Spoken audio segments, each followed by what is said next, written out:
Reasoning માટેનો ખૂબ જ અગત્યનો વિડીયો છે અને આજનો આપણો વિષય છે કેલેન્ડર અને એમાં પણ આપણે પાર્ટ 1 જ જોવાના છે. હવે ઘણા બધા પાર્ટ આવશે.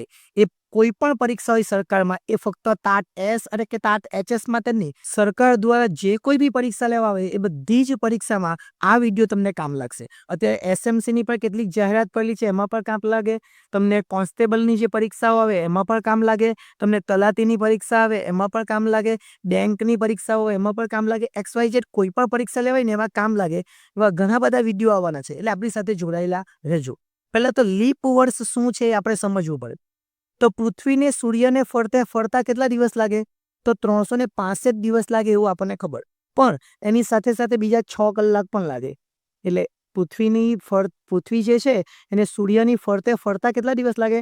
365 અને 6 કલાક બીજા વધારા. 4 વર્ષે આ 6 કલાક એટલે 6 ચોક કેટલા થાય? 24. એટલે 4 વર્ષે 24 કલાક બને. 4 વર્ષ થઈ જાય, દર વર્ષે 6 કલાક વધે અને 4 વર્ષે 24 કલાક વધે એટલે 4 વર્ષ પછી એક દિવસ આખો બની જાય. એને કહેવાય ફેબ્રુઆરીનો 29મો દિવસ, એટલે લીપ વર્ષ. એટલે આ લીપ વર્ષમાં એક દિવસ ક્યાંથી આવી એ તમને ખબર પડી ગઈ હશે. પૃથ્વી સૂર્યની ફરતે ફરે એમાં એને કેટલા દિવસ લાગે? 365 દિવસ લાગે. પણ દર વર્ષે 6 કલાક વધે અને દર વર્ષે 6 કલાક વધે એટલે 4 વર્ષે કેટલા? 6 ચોક 24 વધે એટલે જે ચોથું વર્ષ આવે એમાં 366 થઈ જાય. કેટલા? 365ની જગ્યાએ 366, કેમ કે એક દિવસ વધી ગયો. બીજી વાત કરીએ હવે. હવે જે આ પૃથ્વી છે, પૃથ્વીને પોતાની ધરી પર ફરવું હોય તો એને પોતાની ધરી પર ફરતા કેટલા ટાઈમ લાગે? તો 23 કલાક અને 56 મિનિટ લાગે અને બીજી 4 સેકન્ડ જેવી છે. પણ આપણે 23 કલાક અને 56 મિનિટ યાદ રાખીએ. 23 કલાક 56 મિનિટ અને 4 સેકન્ડ. પણ આપણને ખબર છે એ પ્રમાણે આપણે 24 કલાકનો દિવસ ગણીએ.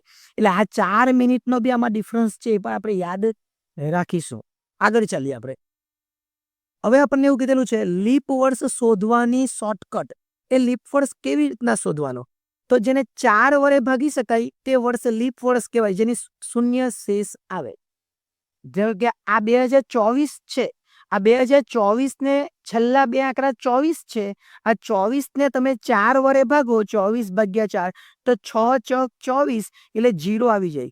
0 આવી જાય એનો મતલબ કે આ 2024નું જે વર્ષ છે એ લીપ વર્ષ કહેવાય.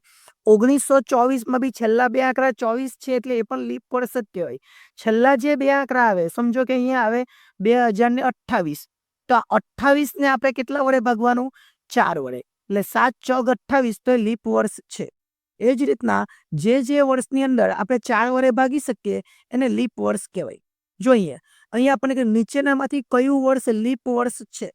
તો એ તમે જુઓ 97 છે. આ છેલ્લા આ 97 ને આપણે 4 વડે ભાગવાનો પ્રયત્ન કરીએ. 97 ભાગ્યા 4, 4 દુ 8, 1 વધે, 4 ચોગ 16, એક શેષ વધી.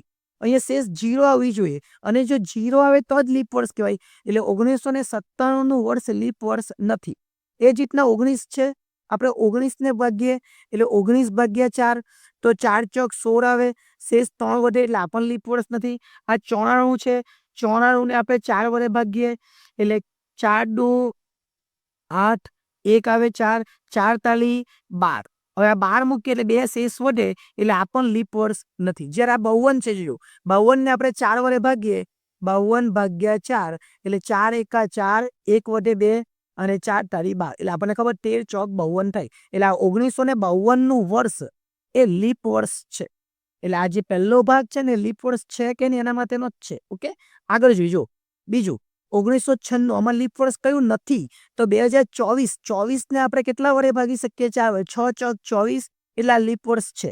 આ છેલ્લા 4 છે, 4 ને આપણે ભાગી શકીએ 4 એકા 4. 96 ને પણ આપણે ભાગી શકીએ. 96 ભાગ્યા 4 કરીએ તો 4 દુ 8, 1 વધે 4 અથા 16, 4 ચોક 16 એટલે આ પણ લીપ વર્ષ છે. જ્યારે 94 જે છે એને આપણે 4 વડે ભાગી શકતા નથી.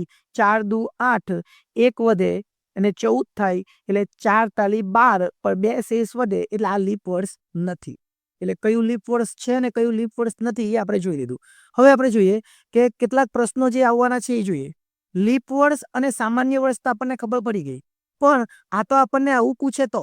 હવે કેટલીક વાર એવું હોય જેના છેલ્લા બે આંકડા આપણે જોઈ શકીએ, પણ શતાબ્દી હોય 1600, 1900, 1800, 1500 જેમાં છેલ્લા બંને 0 હોય ત્યારે આપણે એને 400 વડે ભાગવા પડે અને જો આપણે એને 400 વડે ભાગીએ તો જ એ લીપ વર્ષ કહેવાય. એટલે કેવું 400, 800, 1200, 1600, 2000 અને 2400.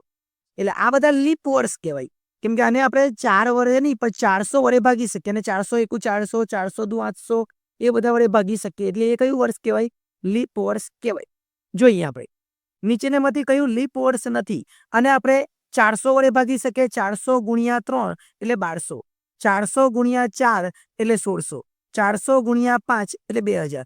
પણ 1900 ને 400 વડે ભાગી શકીએ નહીં. એટલે આ 1900 જે છે એ લીપ વર્ષ નથી. એટલે આપણને